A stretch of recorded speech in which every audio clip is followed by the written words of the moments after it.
is not able to hear you. He's writing to me, but I think we can start. Otherwise, we don't have the time to complete the program for today. Right. Yeah. Okay. Perfect. I'm sharing my screen, so just if you could let me know if you can see my screen, that would be great.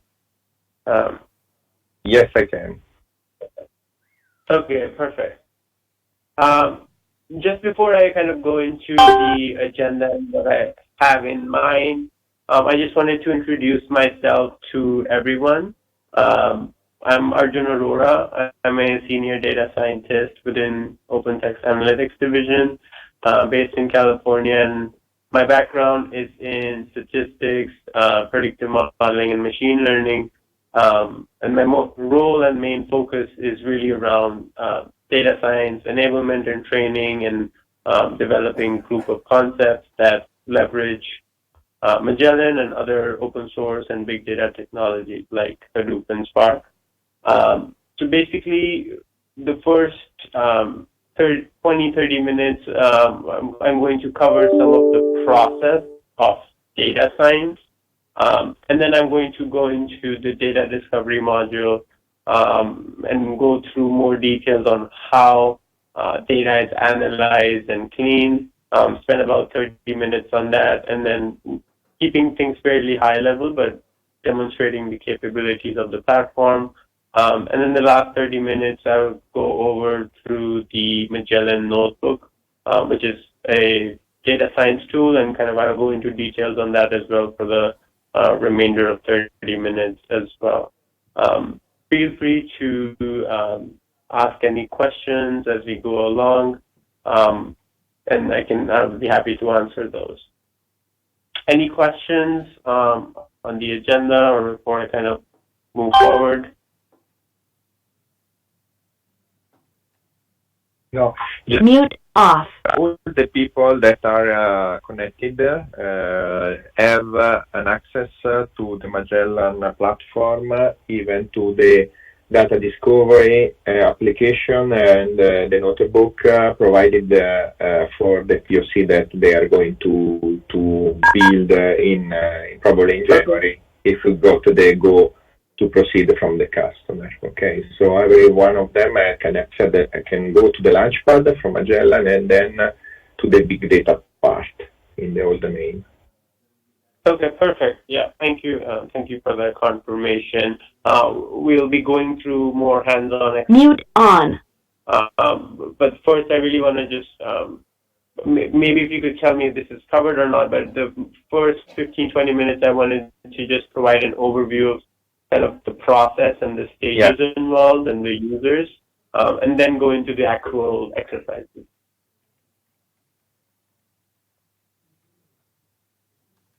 Okay.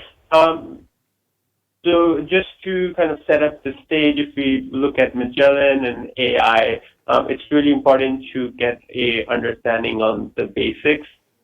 What is AI? AI is basically systems that are able to replicate what a human is good at. So it kind of falls along the lines of making sense of speech, understanding what you're trying to say, and then responding accordingly. And then machine learning is more of a subset of AI. And this is kind of where we see more AI applications that use these techniques to learn something. And then the last one is deep learning. If most folks have kind of heard of deep learning, it's basically a subset of machine learning techniques that are capable of processing more data, essentially. So in terms of use cases and how we kind of look at these machine learning versus deep learning, if you think of self-driving cars, voice-activated assistants, image recognition, those are use cases for deep learning solutions.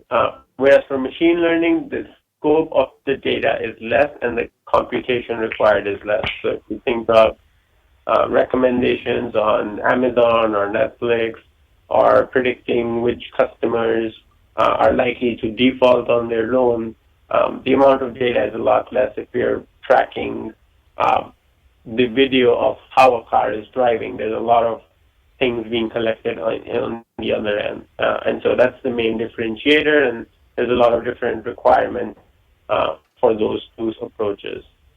So just on a high level, how does machine learning really work? Is it kind of robotic processes and a lot of complex? It's on a high level, it's really just the process of allowing the computer to learn from experience. And so just the way I personally learned to drive a car by going to a training program or a school, I kind of was taught by my siblings or parents. It's the same way that I am fed this information, and the computer learns from historical data. And that historical data allows it to build a model, and that's what we use to predict in the future. And so on a high level, it's two key stages. We have a learning phase where we have some sample data. We apply an algorithm which allows us to learn these patterns and trends and generate a model or set of instructions. And on the prediction side, we essentially load this and apply this to new data and predict the likelihood. So it's basically we learn something and then we score new observations. And so, sorry, was that a question?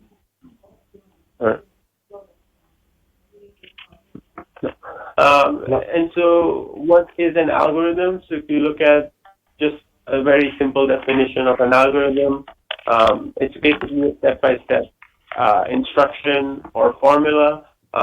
So what we're trying to do there is we're trying to figure out the least number of steps needed to solve a certain task. And the insights that we get from applying an algorithm is what can we use to do the same thing in the future with the least number of mistakes. And so if you look at if you make a recipe for a certain dish, we take out the ingredients, we use certain quantities, and we essentially bake it or stir fry or do any apply some sort of technique to get to the desired outcome. And so the objective there is we want to use the least quantity and make the best dish. And so the insight there is that if I mess up the recipe once, I'm not going to repeat it. And so the algorithm works the same way. If it messes up something, it doesn't repeat it. And so it helps us find the best solution to a certain business problem.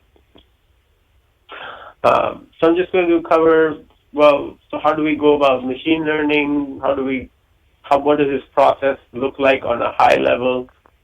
It really starts with defining the right business question, getting access to the right data, cleaning your data so that it's in the right structure, format, doing some data exploration, and this kind of is where some of the key strengths of data discovery come into the picture, is allowing us to identify who are your customers, what regions do they fall under, and being able to get those answers seamlessly and quickly.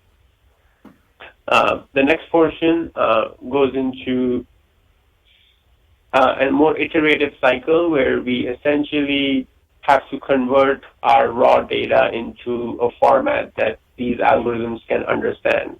So algorithms are just simple math functions, but they cannot understand text. So we need to be able to convert these into numbers so the algorithms can be fed with this new raw data and understand the patterns and trends. And once we kind of have a baseline model, we go through training, testing, and validation.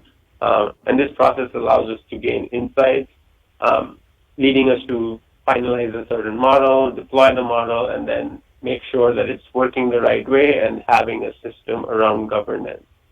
So this is really a key life cycle of a machine learning solution. It's important to keep and document all the requirements related to these stages so that success is ensured during the product development and after the developed product. Any questions on this or clarifications? Does this seem fairly new, or have you already been exposed to something like this? I think I'd like to get a better understanding if anyone has additional thoughts.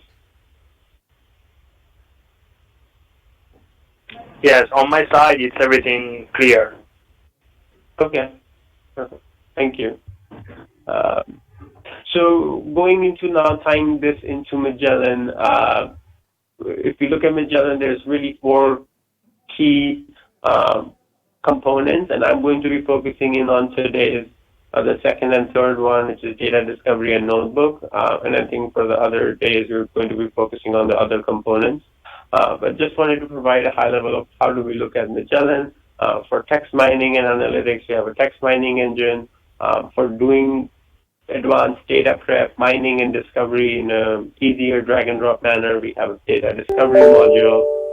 For more advanced analytics and machine learning, we have a data science tool for environment, which is more commonly known as notebooks. And then we have a data modeling and visualization layer or engine, which is our BI reporting engine. And so I'm going to just focus on high-level definition of what is data discovery and notebook. Data discovery really allows us to load, clean, explore, and summarize data from different sources. So it allows us to kind of identify the value of the data, so how much is missing, how many different customers are there, how many months has the data been collected for. So it allows us to gain a quick glimpse, and I'll kind of show you via examples of what that means. And then the next more advanced things there are, it allows us to structure or prepare data, helps us to clean data faster, build new metrics. So maybe we have age about our customers or income. Now we want to bucket customers into 10,000 to 20,000 per year, or we want to bucket them into age brackets of millennials and baby boomers and different segments. So it allows us to basically quickly enrich our data with more meaningful information so that other users can analyze and understand patterns and trends better.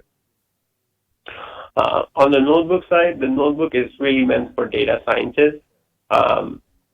What this allows us to do is the notebook is a open source kind of web application which allows integration of code, mathematical functions, text, notes, visualizations, and so forth. And so we have a custom environment of notebook where we essentially provide add-on functionality. It is some of the key things there are it's pre-integrated to work with other parts of Magellan and other big data tools like Spark. And it also allows us to share and secure machine learning models in a drag and drop manner, and I will go through that in our notebook exercise and what that looks like.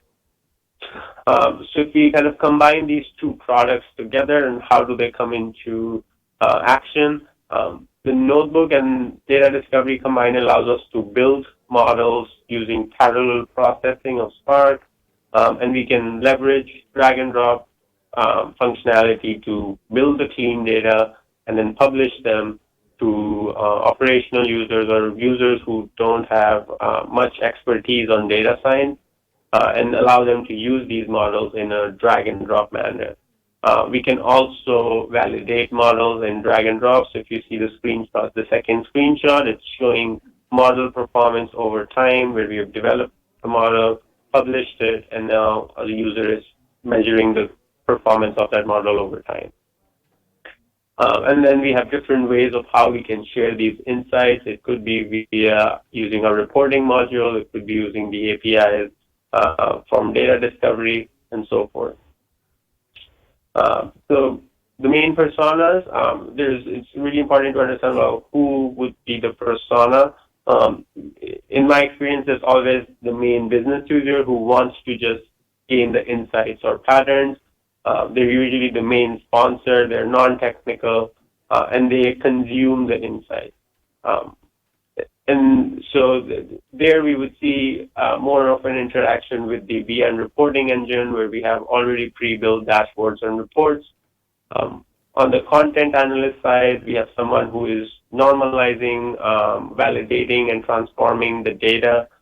They work with different analysts and allow the creation of data for different use cases.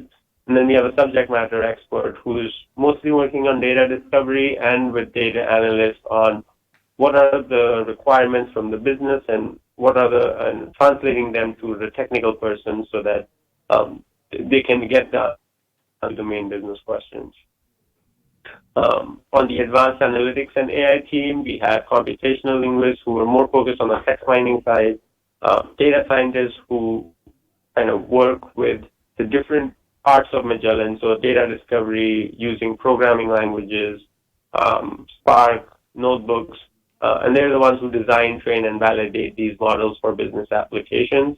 And then we have BI programmers and data engineers who essentially are creating pipelines for these data processing techniques, and then also the applications and custom UIs that will be demonstrated over the next few days on how the customizations and dashboarding is developed. Any questions on that? Mute off. Perfect.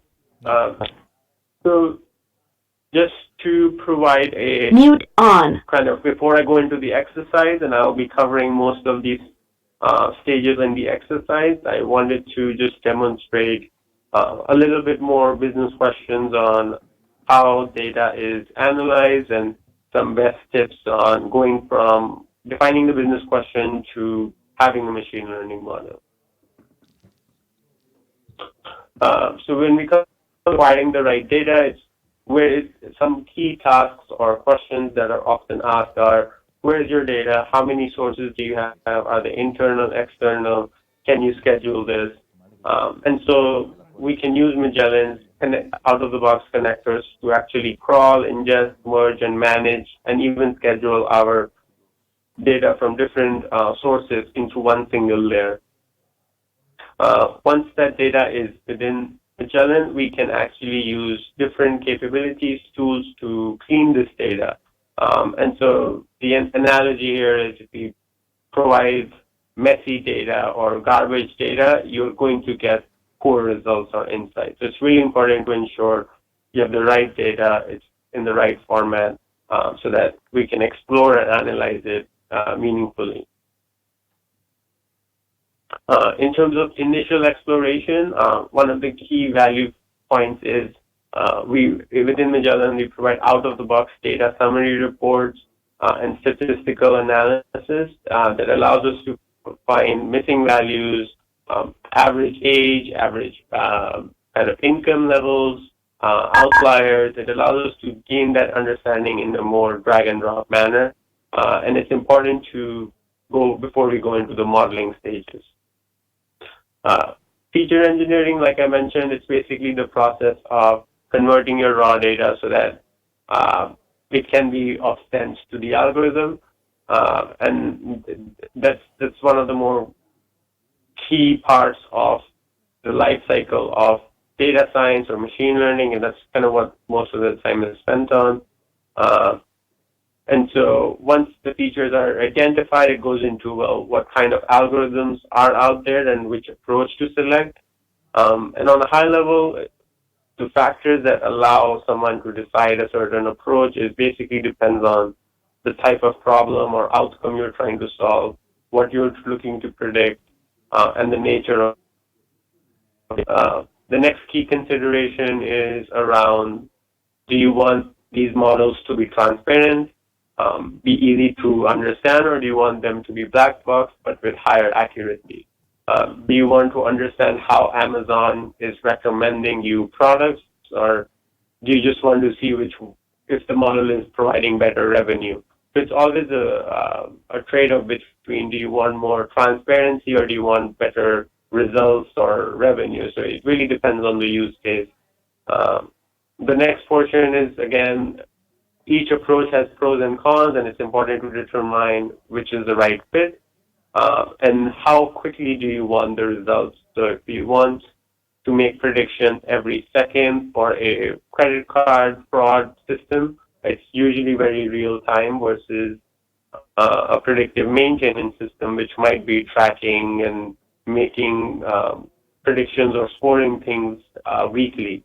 So it's important to determine how those solutions will look like in the future. Here are just some common algorithms that are available in Magellan and also via Spark's machine learning library. And I'll kind of focus in on a classification model in my example, which is mostly common. A classification model is basically, if you think of predicting spam or not, if this email spam. So most of our email services actually have inbuilt spam detection systems that are looking at patterns or length of the text, grammatical errors, and so forth, and then they predict whether this is a spam or not. And if it's a spam, maybe we never actually see that email. So this is an example of a classification approach or model.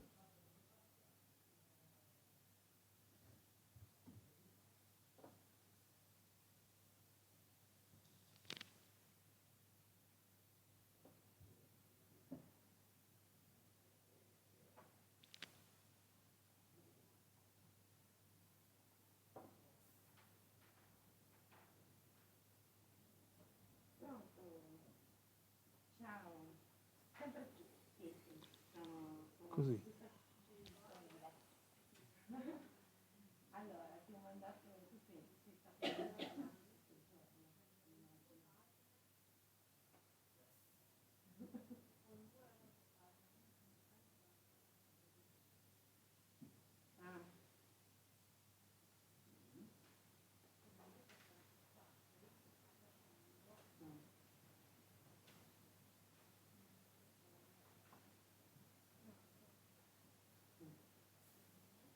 Allora, prima urgenza, la richiesta di carrozzina della prima. Ti ho mandato una mail. Sì, esatto, però visto che mi sta pingando in continuazione... Mi è sparito l'audio, Ti ho porca mandato una miseria. mail, paesi, rischio riciclaggio, allora, qua ci siamo fatti una serie di riflessioni perché oggi mi ha chiamato, cioè ci siamo sentiti per il voto con il Maurizio perché sono venuti dei casi, eccetera, e a un certo punto vi è comparso un pulsante e lì una pratica. Quindi mi ha chiamato, abbiamo fatto una Skype per condividere schermi, eccetera, visto il pulsante mi ha fatto e quindi mi è venuto un po' di video. Abbiamo scoperto perché noi non l'avevamo mai visto e quindi non ci risultava. Allora, premesso che non è un web e quindi comunque il discorso di linea pratica non c'è da web, lo dobbiamo fare, esatto. Abbiamo scoperto che CGDO per tutte le pratiche, tutte, senza nessun tipo di vincolo, quindi tutte, c'è la possibilità di eliminare la pratica in giornata, in qualunque stato sia, per cui il gestore direttamente che ha creato quella pratica lì o che gli è stata creata, assegnata a lui da Esther piuttosto che da XTB o piuttosto che da altre parti, ha un pulsante elimina pratica che vale, cioè che è visibile soltanto durante la giornata stessa in cui quella pratica è stata creata. E il giorno dopo sparisce, ma sparisce proprio, non diventa disabilitato, quindi non si è mai visto. Hello, and welcome to the meeting. When you hear the tone, you will be the 10th person to join the meeting. Any questions? That was Mute on. a quick overview before I go into the more hands-on exercise.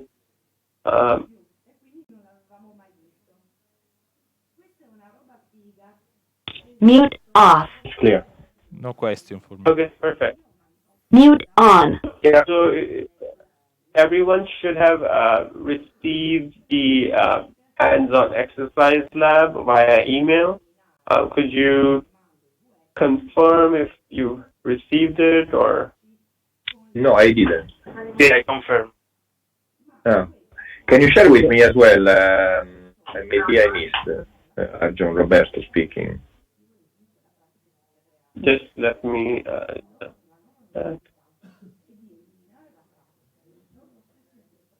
Yeah. So, Roberto, is there a core folder because I can upload some of the files there to make things easier, or I will just share the hands-on lab for data discovery because it looked like there was some issue in terms of sending based on the size of the file. So I'll just share the PDF right now so we can kind of go along with the data discovery exercise as I walk through it. Just give me a second. Questo è l'altro punto, nel senso che quella funzione lì in realtà non elimina la pratica. Noi siamo andati a vedere ovviamente sul codice come cavolo è fatto. Allora, non elimina la pratica, ma la nasconde. Quindi non fa praticamente niente. Cioè l'unica cosa che fa, quella elimina pratica lì, è fare in modo che nessuno lo possa vedere, trovare e lavorare. Per cui se c'è un modulo A in lavorazione rimane in lavorazione.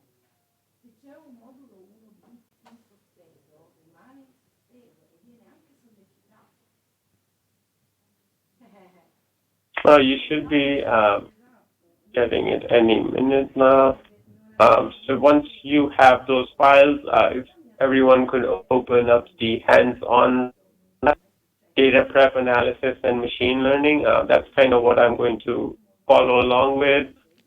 And what I just went through is the PDF, which has the title Data Prep Analysis and Machine Learning. So the one that is not hands-on lab, having the title, that's kind of what I went through, and I'll be going through the hands-on lab exercise.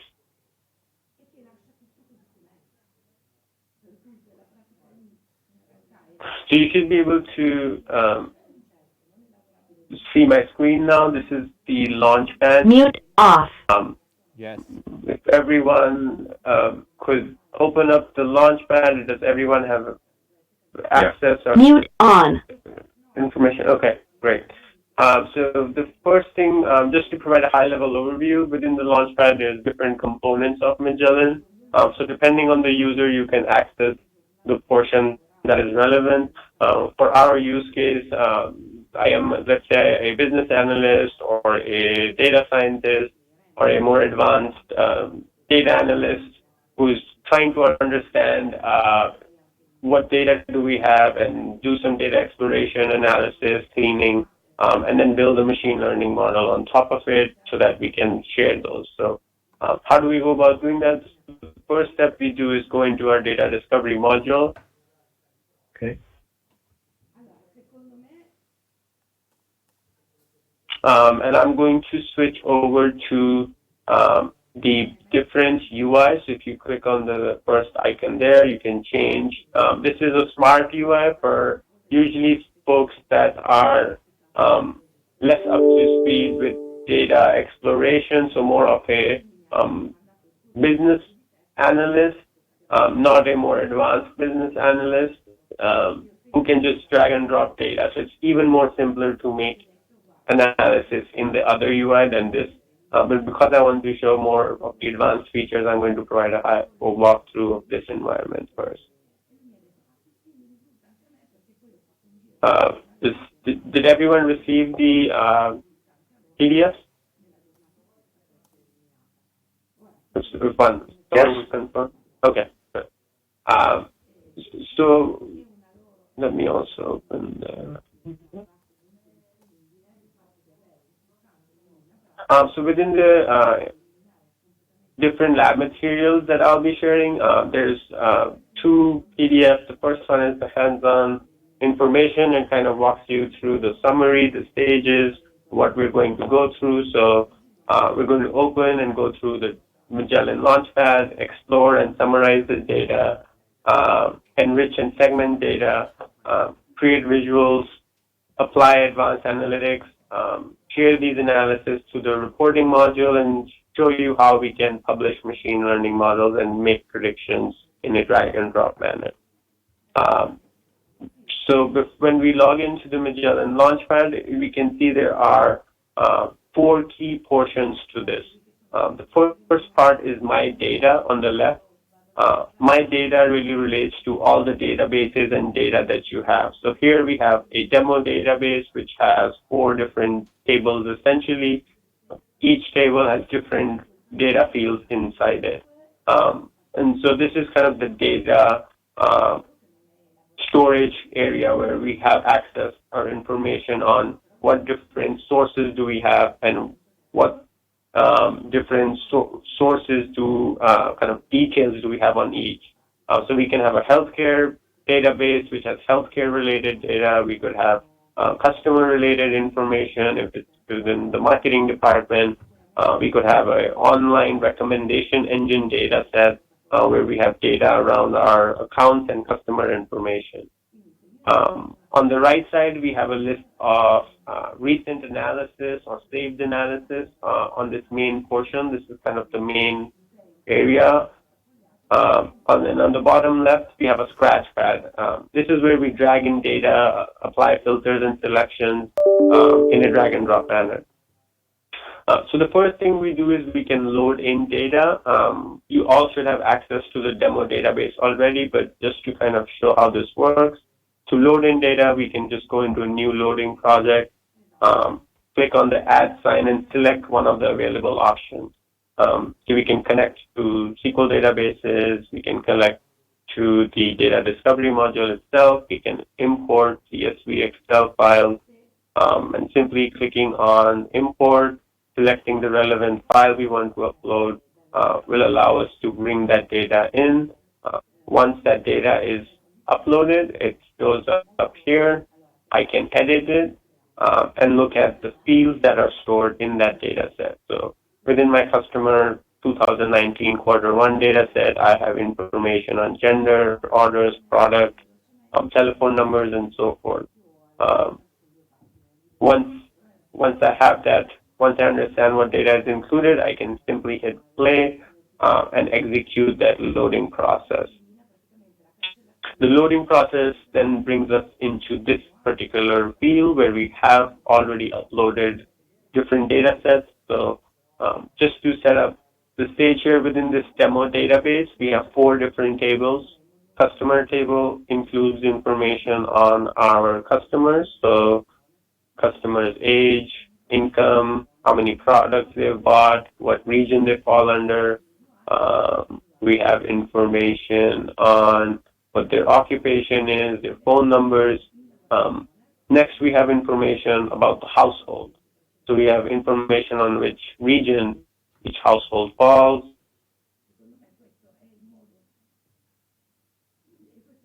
Orders, which is which customer bought which product at what point of time, and what was the profit and the value associated to it.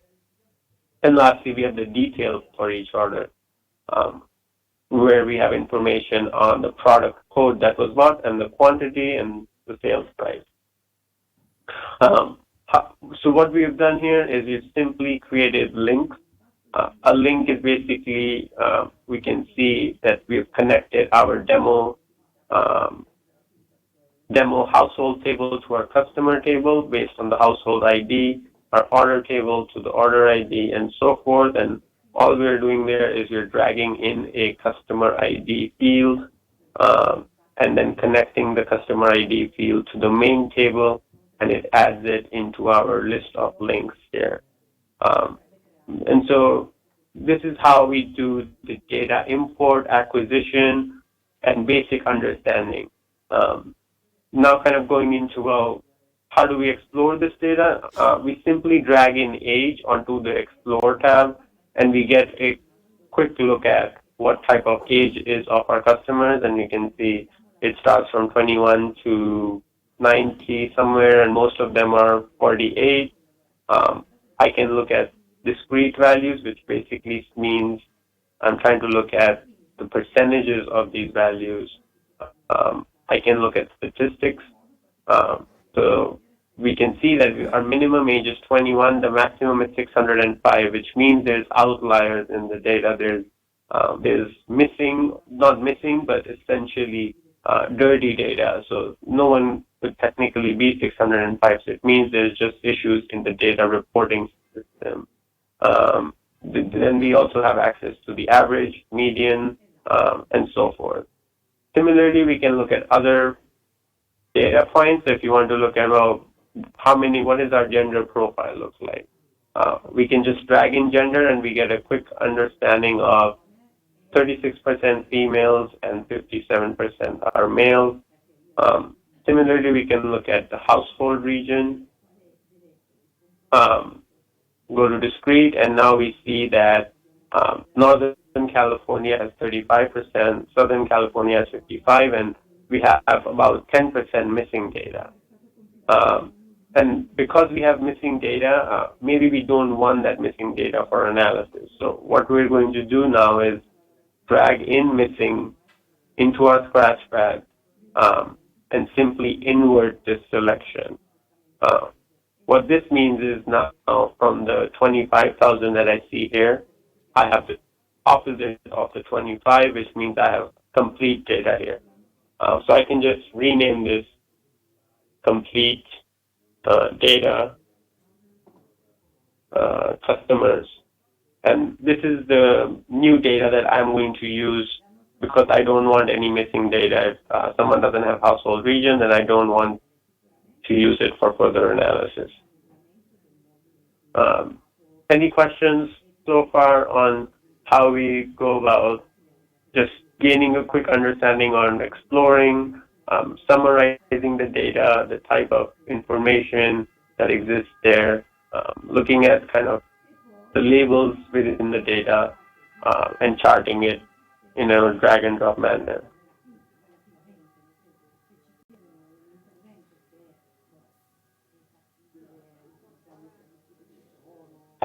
No question for me.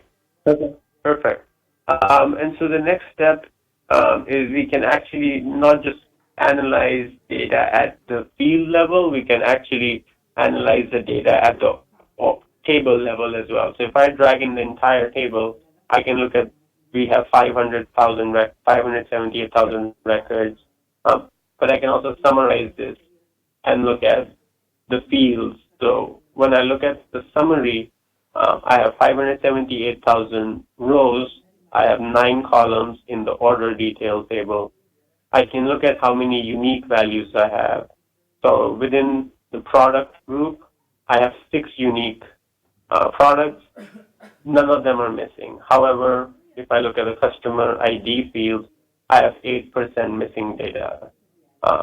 So without having to actually write any technical programming code or SQL statement or anything of that sort, I know how much is missing, how much is unique, how many total rows do I have, what my columns look like, and I can gain a quick understanding on what's the average quantity. So I just go on frequency, quantity, and I can quickly look at, most of the time people have bought 1, 2, or 3 products. I can look at the sales price of the product. I can just quickly go on Explore and chart it, and I can see there's spikes in 5.49, 6.59, 8 points. So these are the more common sales prices across all the products. So that kind of wraps up, well, the explore and summarize data, where we went through, just to kind of walk you through kind of what the details on the lab are. So we went through kind of the data discovery screen. It's made up of 4 key portions: the Scratchpad, the toolbar, and the workspace. In terms of going to the next step, we went through the demo database, the customers table. We analyzed, visualized age. We showed the summary of the data in one click. And now we're going to go into just a little bit more functionality on how do we enrich these things. And so what I mean by that is, let's go back to our customer table and say we have income here. And so right now, income is a unique value. So it ranges from 479 to, I believe, if I go into the statistics, minimum income is 400 something, and then the maximum is 113,000. And so what I really want to do here is I want to bucket my income. And so I'm going to go into numeric ranges, drag in income, and data discovery automatically detects that this is a what type of field it is, and it will break it down into divisions. I can also specify how many divisions I want. So let's say I want to bucket my income into just 4 divisions. It automatically knows the minimum and maximum bound, and I simply provide a new name, which is income bucket new, and I create it. And once I create it, I can see that there's a new data field that was added in my data set, which is these 4 buckets. And these 4 buckets are basically segmented by the equal amount of values in the label and each of them. So we can see that almost 57% of customers fall within the first bucket. And as we go to a higher income, there's less and less people in each bucket. The next one is just decoding. So a lot of times we might have data where it's just says M or F. And so here, what we actually want is gender names, and what we want is this should be missing, this should be female, this should be male, and then we create it. And so next time I looking at these gender names, I want to get a quick understanding on which is female, what is male, and what is missing. And so by enriching your data with more appropriate labels, it allows us to understand the data better. And then kind of lastly, just what other capabilities exist within enrichment. So there's a lot of different functions here. We can use decodes, which I just displayed, numeric ranges, but we can also have a list of expressions. So just a very simple example of an expression would be, let's say we want high net worth individuals. High net worth would be someone whose income is more than 100,000. So all I would need to do is I can use a list of one of these pre-built functions here to actually make a calculation. So it's simply just a calculation where if your income is more than 100,000, we would say yes, they are high income, otherwise no, and create that as a new data field. And now I can see that I have a new data field where we have almost 99% of the people are below 100,000 and only 32 are above. I can also just quickly select the yes group and explore these people. And so now I have the actual list of the 32 folks who have that 100,000 and above income level. And I can verify that quickly by looking at high net worth, and then this is their income level here, which is all above 100,000. So quickly we can make the right data set and identify more meaningful patterns and trends and look at the distribution of your data quickly. So going into kind of the next step, how do we go into creating more advanced visuals? So let's say now our business question is we want to look at male customers that are directors and their income level is between 40 and 50,000. And so as an analyst, I want to know who these people are so I can segment them, market products accordingly, and do more advanced recommendation or customization. So here we're going to go into the analysis tab, go into a Venn diagram, and just simply drag each field that I am interested in. So I'm going to go in, drag in gender, male, and so we have 148,000 males in our data set. Next, I'm going to drag in the income level. So that if you go back to the income bucket, I've also created income bucket with these labels. So I'm going to basically drag in 40 to 50,000, and now the intersection is only 15,000 customers.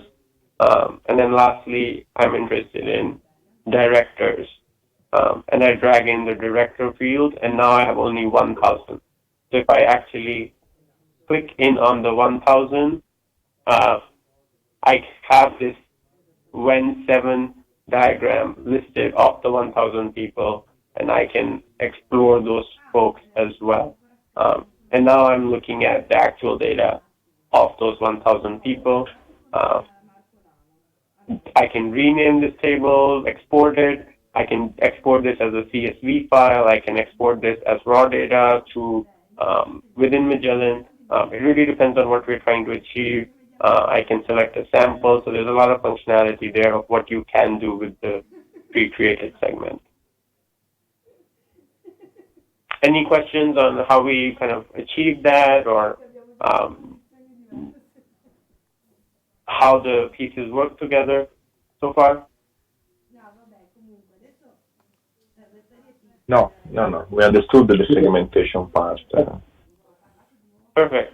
Yeah, it's fairly it's more drag and drop. So I really just want to expose how these things work, what is available.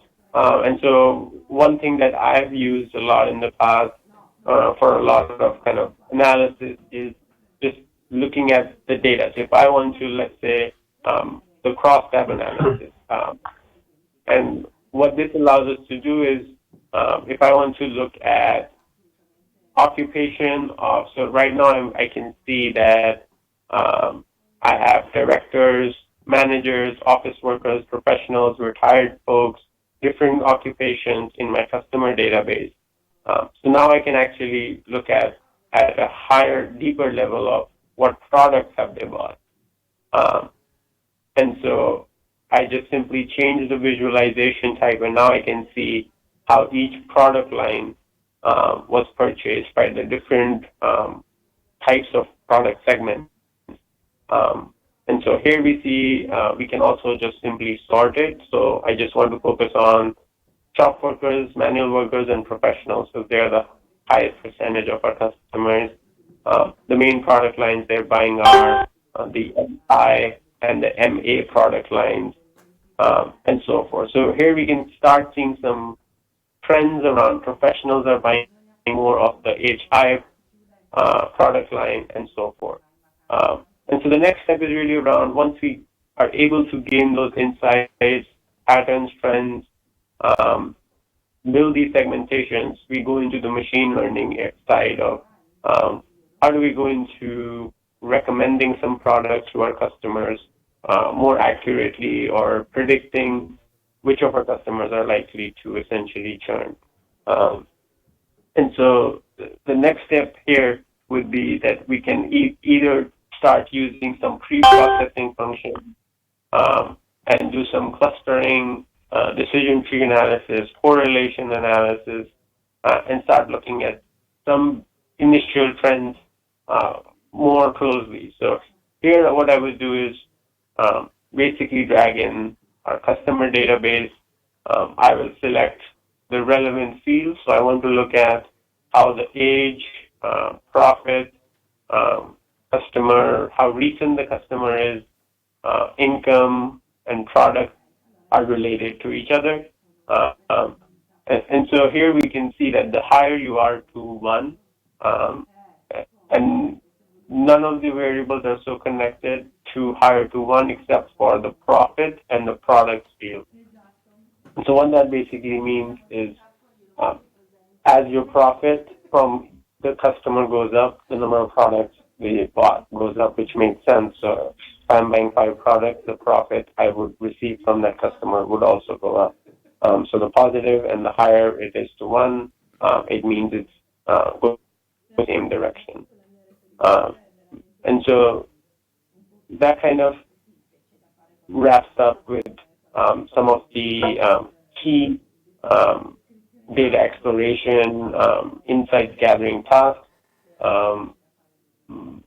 Yes, so I think I just want to also mention how we go about sharing these insights. So the next portion within the lab is more about once we apply some advanced analytics, make these advanced visuals, what can we do with those insights? We can actually download this same chart as an image. I can export this as a CSV. I can export it as a table, so I export it as a CSV, and I have that exact chart in Excel now with the exact points and fields in a couple of seconds. I can also export this as a new table, so I can basically select which database I want it to go, enter the name of the new table, and that's it. And this becomes a new data set, just like I have the 4 tables here. I can also save this analysis to my specific folder or a team folder, select the users associated with it, and so forth. And then lastly, I can also share this analysis to the BN reporting modular layer by simply providing my information, selecting which folder I want to store this under, providing my credentials, and selecting OK. And then when I go into the BI reporting engine, I will see the same exact visual replicated there. More details on the BI reporting engine, I believe, are set up for the next few days, where you will kind of see the more details of how you navigate through that. But I just wanted to show that there's integration of where we can share these insights to other users. Yes. After tomorrow, Thursday and Friday, I think there will be the hub first. Yeah. Right.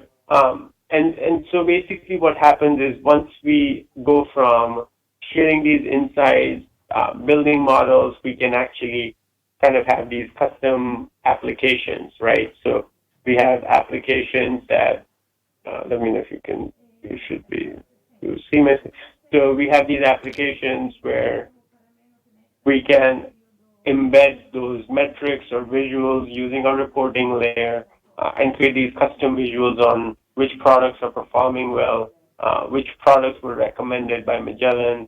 By using these machine learning techniques in the back end, we can track performance over time and set up the benchmarks and so forth. So it allows us to embed visuals, not just visuals, but also the insights, or track the performance of different things seamlessly.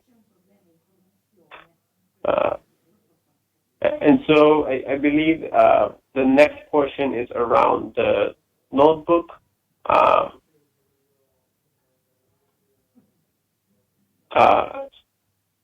Let me just double check.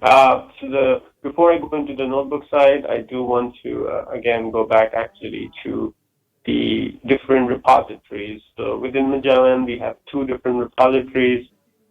One is the proprietary FastDB repository, which is what I was under. So this allows us to explore, enrich, segment, apply analytics on millions of records seamlessly. So we have about 1 million records in one of the tables, 500,000 in the other. So we're working with data in a large data set fairly quickly. On the other hand, we can actually log into our Spark repository. This repository only contains data that is stored in the Hadoop data layer. And so what I have here is different functionality in a similar UI, so I'm able to look at the different databases and data tables. But this is more for machine learning applications. So most of the analytics tools are existing here. But the addition here is we have a list of machine learning models that I have created using the notebook. And so these are a list of churn prediction, recommendation models, wine quality score models that have been generated using the notebook so that we can actually apply these predictions in a drag and drop manner. So the next portion of what I'm going to go is more details on the notebook, but I just want to show, well, let's say we already have a machine learning model on customer churn prediction.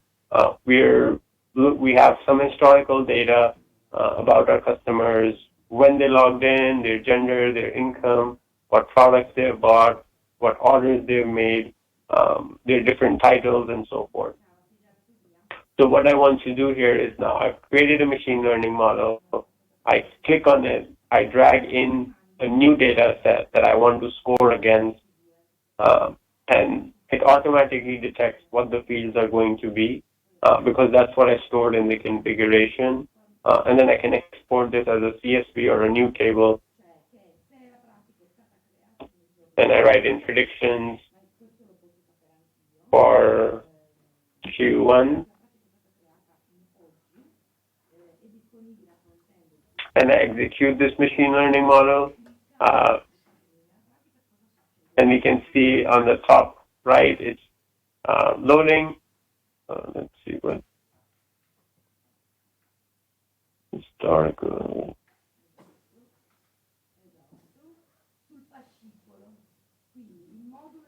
Okay.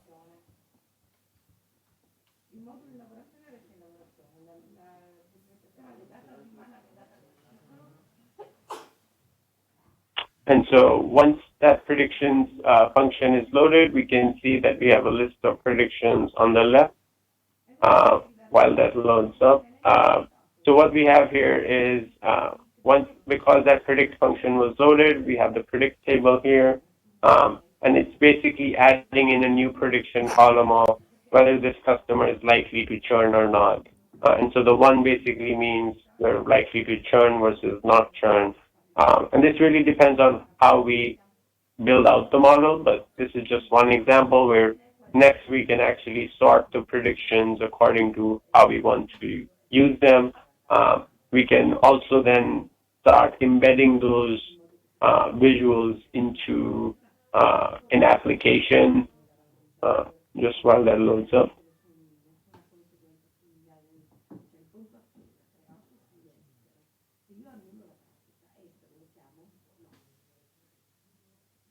So once we have that prediction of that customer is likely to churn, I have demographic data about that particular customer coming from different sources. We've created this custom UI that is bringing in data about the customer, but also assigning a risk score that the machine learning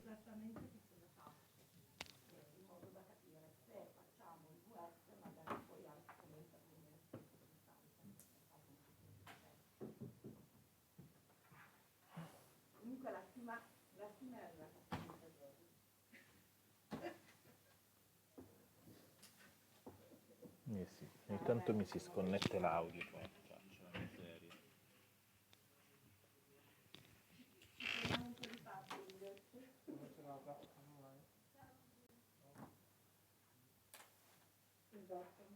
Dai, scegli le tre righe poi vai a casa che già sulle balle abbastanza. Grazie. Ciao Andrea. Ciao ciao. Sì.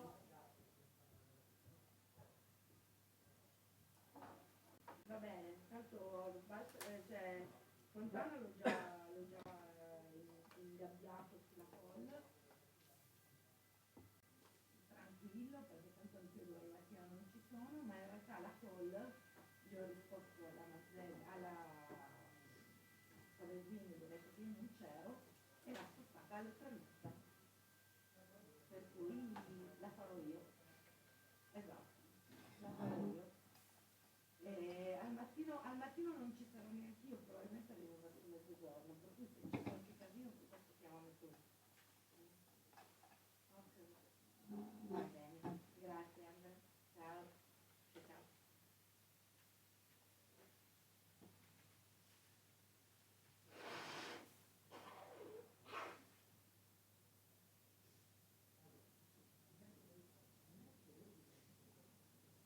Hello, and welcome to the meeting. When you hear the tone, you will be the 12th person to join the meeting. Magellan notebooks here. Mute on. I have a product recommendation notebook, which basically looks at different products bought by the customers. So stocks, bonds, structured products, corporate bonds. This is for a financial product recommender. So we look at, we basically import this data. We do some basic visualizations. Here, we can also do them in the data discovery, like I showed you. We train and test the model. So we use a certain algorithm. We split our data into 80 and 20%, which is just this one line of code. We'll split the data into 80 and 20%. And then what we're doing is we're evaluating our data set on one metric. So it's basically tracking accuracy of the model over certain parameters. And then lastly, what I'm doing is I'm simply finalizing what the model would look like, saving it or training it on our initial raw data set, and then saving the final pipeline. The pipeline is basically a set of stages or workflows that each model goes through. So it's kind of like we provide raw data, and in the pipeline we'll mention convert the raw data into something that the algorithm understands, apply algorithm decision tree, and apply this to our historical data. And so the pipeline remembers all those phrases. And that's kind of what this is all. This portion is using Spark functionality, because Spark allows us to write these pipelines, apply machine learning fairly easily. It doesn't require a lot of complex coding or machine learning functions that Hadoop would require. So in terms of data scientists or data engineers, Spark is kind of one of the leading technologies because it makes things simpler for the advanced user. And so once I set up the pipeline, all I need to do is save this.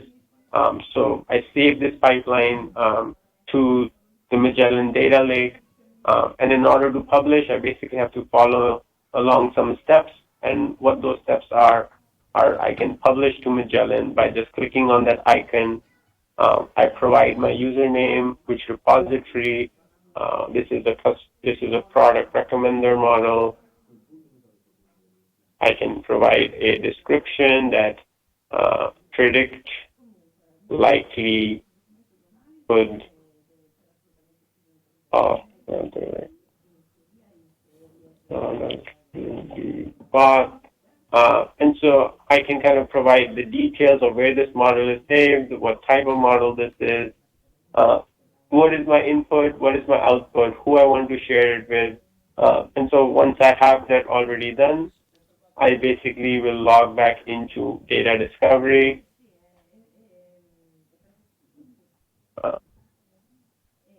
Just exit out of this.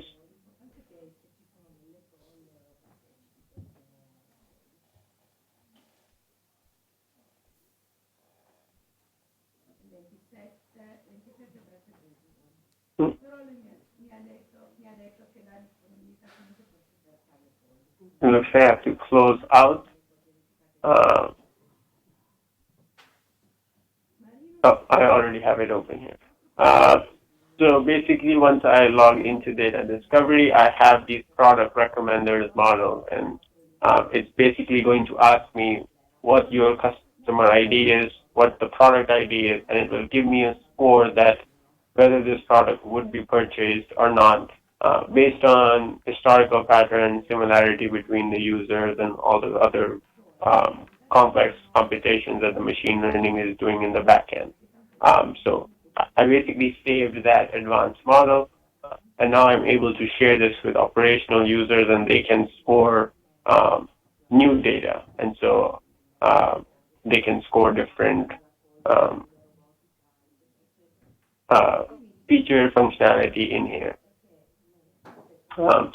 Just to give another example, I have another notebook which is meant to predict customer churn using Spark's machine learning and Magellan. customer churn is basically defined to where we want to predict when a certain customer is about to end his relationship with the company. And what we're trying to do is we want to proactively target the customer, analyze reasons for why they left, and refocus our offerings. And so these are just kind of the details. We need some sample data before we make predictions. We need some historical data, and we need this particular kernel. So within Magellan, we have kind of a list of options depending on which environment you want to focus in on. These are more notebook-specific functions where we can kind of start a new type of notebook, download this file, export it however we want, and so forth. But on a high level, the way the notebook works is we basically load the data, we conduct some exploration, we clean the data, we build a pipeline, train, test, and evaluate. We store the results, explore them, and then we publish and deploy them to the data discovery module, like I just showed you. So within the notebooks, there's a lot of different packages and functions that a data scientist would use and can use. It allows us to gain similar insights. So kind of what I showed you on the data discovery side, where I'm going into the Explore tab, looking at records, I'm doing the same things programmatically in a notebook. So I'm looking at what's an integer, what's a string, how many records are there in my data. There's 259,000 records. How many people churn? So I'm having to write a couple of lines of code to get that visual versus just dragging and dropping and getting the same information. There are some more advanced things where we can do within the notebook, so we can impute missing data by just using pre-built functions and libraries and impute missing information seamlessly. We can also get more advanced summary statistics by just writing a few lines of code, and we can see that our average age is 46 years in the data. So we look at average age is 46. We can see 14% have churned. We can see that the days since last login is 12 days. So we can gain some information by writing a few lines of code and then looking at the output as well. We can do some more advanced visuals. What this visual is showing is that as your income increases, as your age increases, your income increases as well, which makes sense because as you gain more years of experience, the income of an individual also goes up. And lastly, this is kind of just summarizing what is a Apache Spark machine learning pipeline. A pipeline basically goes through 4 steps. In this case, we organize the data into a required format. We specify these are my inputs, so age, income, region, kind of how many products have they bought, what products have they bought, and similar to just how Amazon or any other vendor would be recommending you products, right? They're looking at historical information, trying to understand, and then build a model to predict whether you're going to buy this product or not. And so once those training testing is completed, we apply some algorithm, set up the pipeline, and we essentially compare the predictions or accuracy level. What we're doing in terms of predicting accuracy or checking how good the model is, we're using the test data set.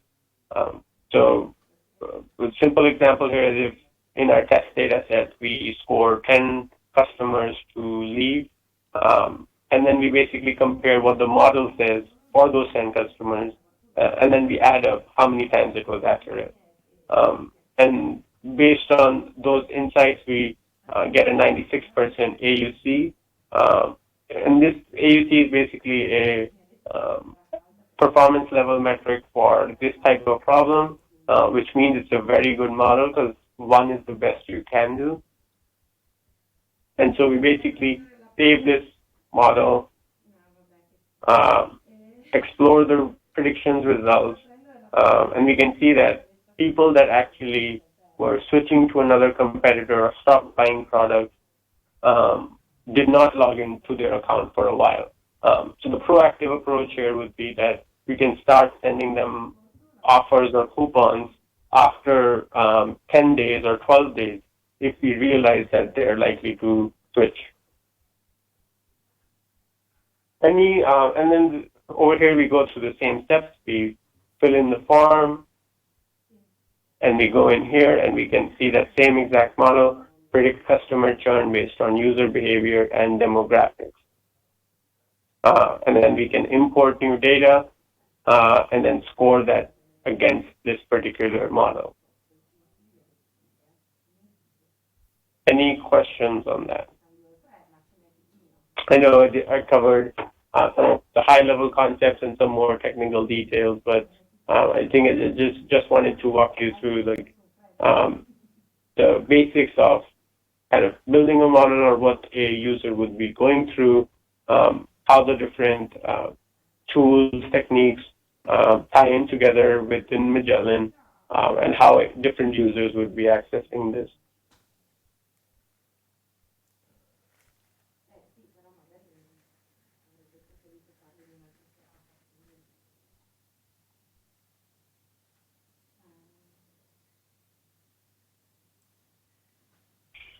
Luca, Rocco, Mark, Mute off. from your side. I need No, to... it's okay. No, it's very clear, so we don't have question. Okay. Perfect. Everything is clear and quite understandable, so no problem for me. Okay. Awesome. Mute on. So the last portion I really have just is to summarize some of the notebook features. Is it appropriate to take a 5-minute break, or should I keep going? Any thoughts around that, or? For me, you can keep going. Yeah. Okay. Mute off. Yeah, sure. I agree. Okay.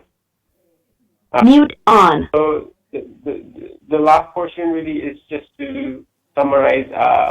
This is the Magellan Notebook PDF. I will also share all the data and the notebook portions that I went through via a core folder after this, but everything should be easy to replicate and kind of walk you through. In order to actually just replicate while I'm on the notebook side, all you need to do is upload and select the notebook, and you just upload that. Because I already have it named, you just upload it and then you can open it up and you will get the same notebook that I have here, and you can tweak it or use it as a foundation on kind of building or just reviewing things accordingly. So let me go back to the last one.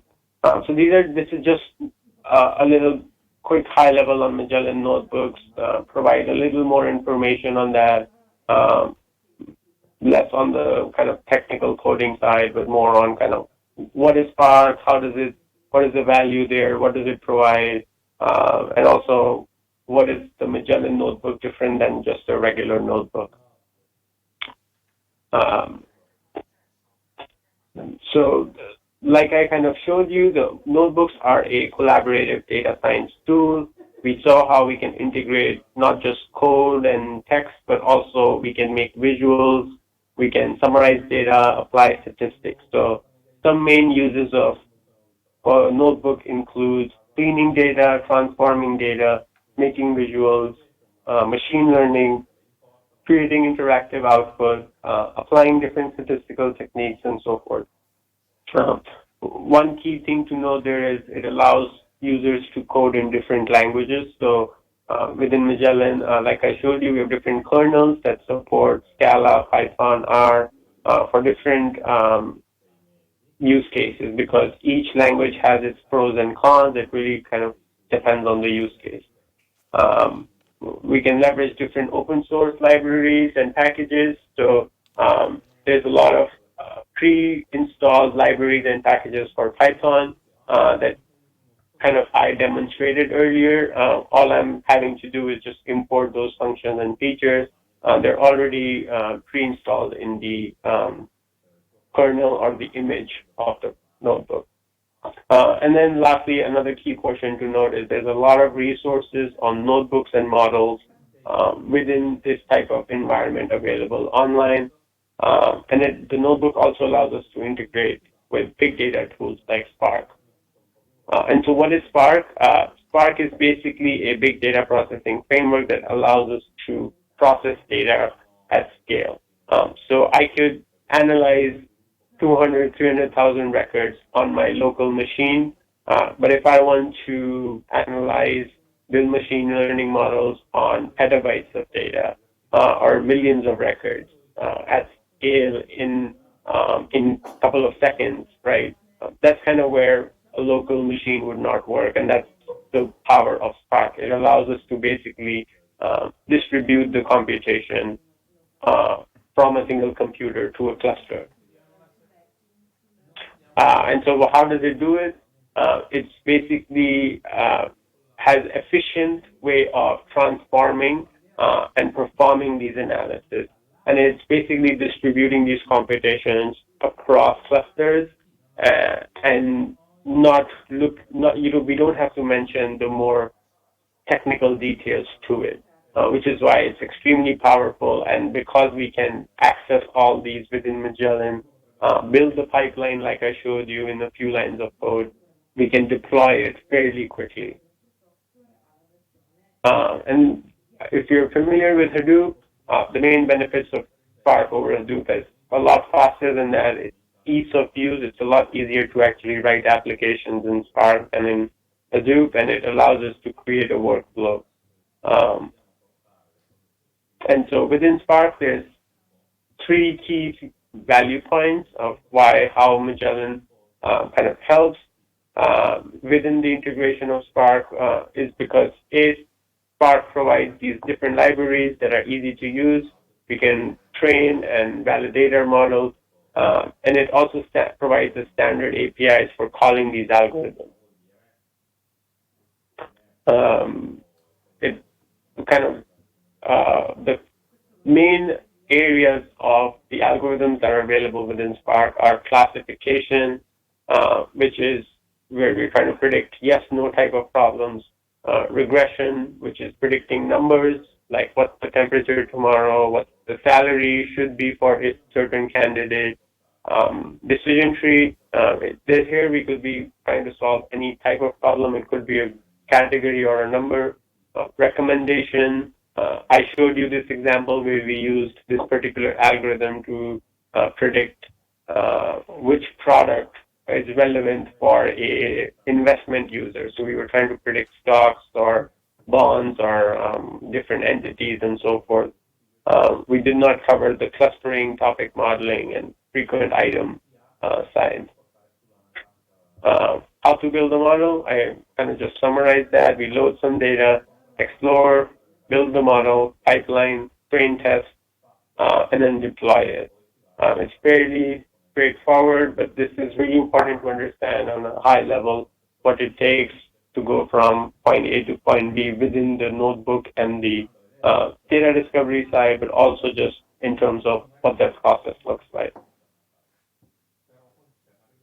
So why Magellan Notebooks? This is just a list of the high-level, high-key value points. So it's pre-integrated to work with other components. So we actually saw that we can publish models to data discovery. We can actually also write predictions to the data lake from the notebook, import them using a reporting layer. It's already configured and integrated to work with Spark. We provide a list of pre-installed libraries for common data science tasks.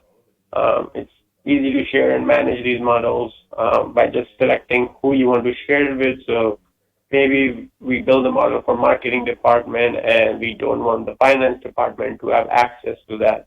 So all I need to create over here is I basically will select which work group I want to share it with, and then the model's details would only be shared with that user. We saw the publish data discovery icon where we can operationalize models. There's pre-installed kernels, like I mentioned. There's more additional features in the newer install where we can now access some deep learning libraries as well. And there's single sign-on which is configured and connected with other Magellan tools. Within this PDF, there's also the hands-on exercise where I walked you already through, where we load some data, export the data, we import this notebook, execute the cells, follow the basic steps on filling the publish form, and then basically drag in the new data set and predict. Any questions or additional details on that you'd like to see?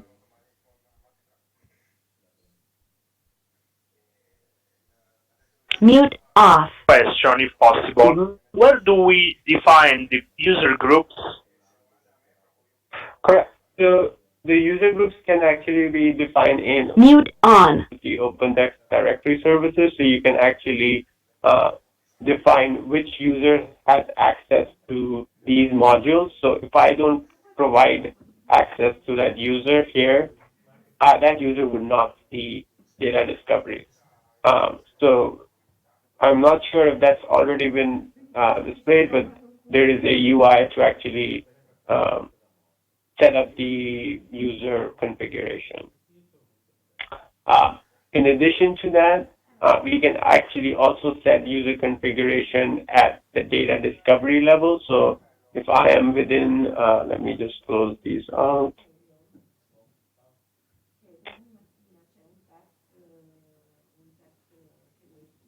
So if I am within the data discovery module, I can also set up who I want to provide access to using our administrative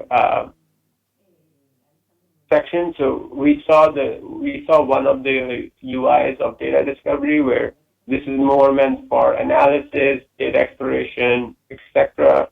We also have an admin side where we can set up user groups there. So who has access to which data? We can also go into user management, groups management, user repositories. So you can set up, however, if you want to add a new user, and so forth. But this is done at the data discovery level. We can also do this at the higher level, which is for the Magellan platform, which is done through OTDS. Yeah. Are you Okay.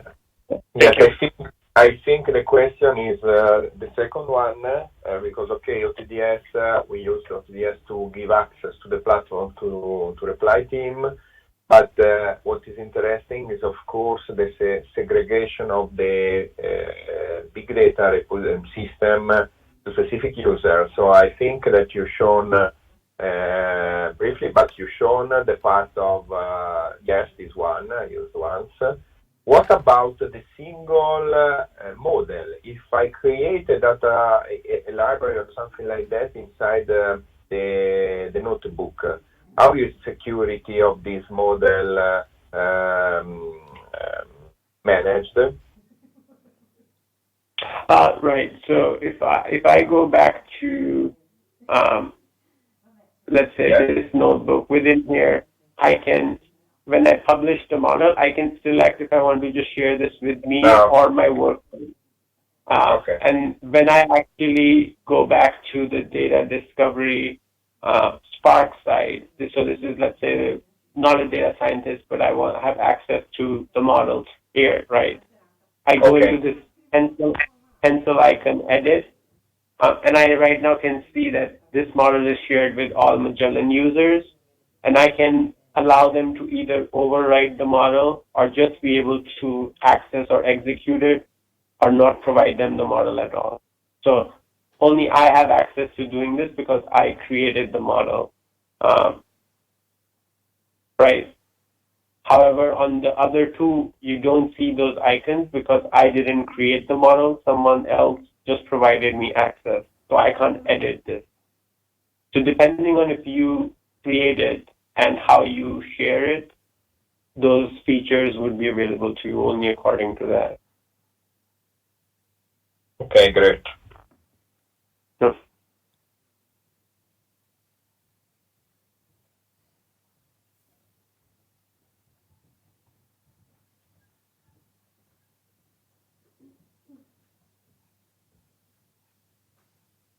any other questions, or we can go back to the data discovery exercise. I'm not sure if everyone, it was fairly easy to follow along, so I'm not sure if everyone kind of already followed along, then did most of the data prep analysis, machine learning, because that's kind of the main focus of just understanding how things are done there. The data scientist notebook side is a little more complex in the sense that we're not looking to identify how data science works, but more so how the tools work. And I think just understanding the drag and drop and sharing, securing is sufficient there.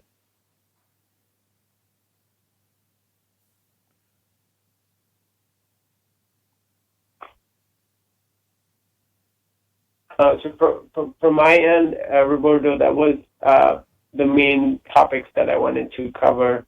I can stay online for another 10-15 minutes if that's required, or we can call it a day for today. Yeah. Just a question for us and for reply. So we got your hands-on lab, so we will follow it. What about the data set that you are referring? Because I've seen that you are using the technical drive, the environment from marketing. For reply and the POC, there is another environment. I don't know, I didn't check yet if the basic data to follow the exercise are there. They should have the access to this database and these four tables, because each Magellan data discovery Magellan environment comes pre-installed with this data. Okay. And so, yeah, they are there. I checked. Okay. Yeah. What about for the notebook, I will be sharing. So if what I will be sharing is okay. I'm going the PDF. Sorry, go ahead. Yeah, so I was just saying for the lab one, I have the PDFs, and the PDFs there's no additional data because the data is already there. So you just need to follow along the hands-on lab or kind of more step-by-step. There's also a list of pre-built analysis and examples that you can import if they're already not there. And that's kind of what these two files relate to. How you import them is you basically go into My Folders and you go into Import, Upload and Import, and you basically select those two DDW files. Okay. And that will provide you access to all these pre-built analysis. Okay, very good. As for Lab 2, that requires some additional data.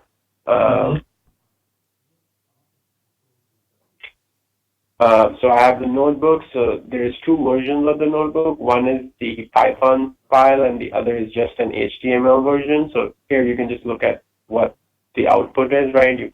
There's no, just to look through the code or the instructions. But if you want to actually publish it and do things like I just did, you would have to import it, execute all the cells, and just kind of, you can just do run all, publish it. All the instructions are within the script, so it should be fairly easy to follow. It kind of provides you details on how to go about doing that. And then, yeah, that's about it. As for the data is in here as well. This is new data and this is historical data. Okay. Do you prefer I create a core sharing where you put this material, or you are going to share a core folder? Because I was creating, required by Micah, a core folder for reply enablement. Can you store all of this there, or you prefer, or you? Yeah. Or you are, okay. I can. Yeah, if you just provide me access to managing that core folder, I can import all the files the same way. Okay. Mute off. I was just creating, so I think you already should have received the sharing. I'm creating, I'm putting as an administrator Lilian and all the other, Shirega and all the other team, and then we will share all the provided setup file and labs with reply. Okay, it's fine for you? Okay. Perfect. Yeah. Yep. I see I got the access, so I'll share it within the next 5-10 minutes. Okay. Very good. Luca, Yes. Marta, or Rocco, do you have questions? No question? No, it's okay no from my problem. side. I will share the material with the colleagues. They don't have the access to... Yeah. I'm going to share, to collect all the material from this session and the other session, and through Core you will get all the sharing. Okay? Okay, fine. I was just creating the folder and adding people in the moment, in the meanwhile. Okay, so if you don't have any question, anyway, we will we will call you if we need. But so thank you, really thank you for this enablement. Okay. Thank you very much. Thank you, everyone. Thank you. Yeah. Bye-bye. Thank you to Bye. everyone. Bye. Bye. Thank you. Bye. Thank you. Mute on.